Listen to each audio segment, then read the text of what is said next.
আজকাল যখন মানুষ সব কিছুতেই নতুনত্ব খোঁজে, তখন রান্নাতে কেন নয়, আজকে লাউ তরকারির এমন একটা রেসিপি শিখিয়ে দেব যেটা রান্না করলে বাড়িতে সবার প্রশংসার পাত্র হতে পারবেন। তবে একটু ধৈর্য ধরে ভিডিওটা সম্পূর্ণ দেখতে হবে। যে কোনো রান্নার আগেই যদি মশলাটা রেডি থাকে তাহলে রান্না করতে খুব বেশি একটা সময় লাগে না। আজকের রান্নাতেও প্রথমেই আমি একটা মশলা রেডি করে নিচ্ছি। শুকনো খোলায় দিয়ে দেবো 1 চামচ পরিমাণ গোটা জিরে, হাফ চামচ পরিমাণ দিয়ে দিচ্ছি গোটা ধনে, আর 3টে শুকনো লঙ্কা, 1 টুকরো দারচিনি দিয়ে শুকনো খোলায় মশলাটা হালকা লালচে করে ভেজে নিতে হবে। মশলার থেকে একটা মিষ্টি গন্ধ আসা পর্যন্ত মশলাটা একটু নাড়াচাড়া করে নামিয়ে সাইডে রেখে দিলাম। এবার ওই একই কড়াইতে দিয়ে দেব মুগের ডাল। এখানে যদি ওজনে মাপতে যাই তাহলে 50 গ্রামের মতন মুগের ডাল আছে। মুগের ডালটাকে কিন্তু আমি খুব বেশি ভাজবো না। মুগের ডালের মধ্যে যখন একটা হালকা লালচে কালার আসবে ঠিক তখনই আমি নামিয়ে নেব।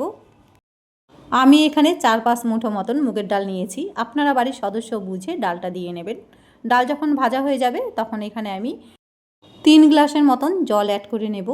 ডাল সেদ্ধ হওয়ার পাশাপাশি লাউও সেদ্ধ হতে হবে, সেই জন্য জলের পরিমাণটা কিন্তু একটু বাড়িয়েই দিতে হবে। এবার ডালটাকে সেদ্ধ হতে দেব।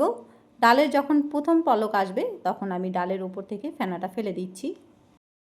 লাউ তরকারি এভাবে রান্না করে বাড়িতে খাবেন কি না জানি না, তবে ভিডিওটা যদি ভালো লেগে থাকে একটা লাইক করে দিবেন। আর যদি একটু বেশি ভালো লেগে থাকে ভিডিওটা সেভ করে রাখুন, পরবর্তীতে দেখে দেখে যাতে বাড়িতে রান্না করতে পারেন।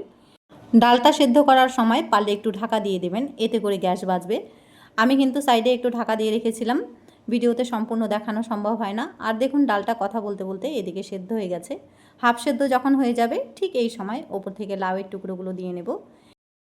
একই সাথে রেসিপির স্বাদমতো লবণ, হাফ টিস্পুন পরিমাণ হলুদ গুঁড়ো দিয়ে নেওয়ার পর এবার আমি নাড়াচাড়া করে নেব। এবার লাউ সেদ্ধ হওয়ার জন্য আমি মিনিট 4 জন্য একটুখানি ঢাকা দিয়ে রেখে দিচ্ছি। এতে করে আমার গ্যাসও বাঁচবে, লাউটা ভেতর থেকে সুন্দরভাবে সেদ্ধও হবে। আর এই যে দেখুন মিনিট 4 পরে ঢাকনা খুলে নিলাম। লাউ সেদ্ধ হওয়ার পাশাপাশি লাউটা কিন্তু সুন্দরভাবে মজেও গেছে। এবার একটা বোলের মধ্যে ঢেলে নিলাম। একই কড়াই আবার একটুখানি জল দিয়ে ধুয়ে বসিয়ে দিয়েছি। এবার কড়াইতে আমি 1 টেবিলস্পুন মতনই সর্ষের তেল গরম করে নেব। খুব একটা তেল কিন্তু আজকে রান্নাতে আমি ব্যবহার করব না। এবার ফোড়নের জন্য দেব একটা তেজপাতা। তেজপাতাটাকে মাঝখান থেকে ছিঁড়ে দিয়েছি, আর 2টো শুকনো লঙ্কাও মাঝখান থেকে ভেঙে দেব। গোটা জিরে 1 চামচ পরিমাণ দিয়ে বেশ ফোড়ন আসা পর্যন্ত একটু লাল করে ভেজে নিতে হবে। ডালের ফোড়ন কিন্তু খুব ভালোভাবে আসতে হয়।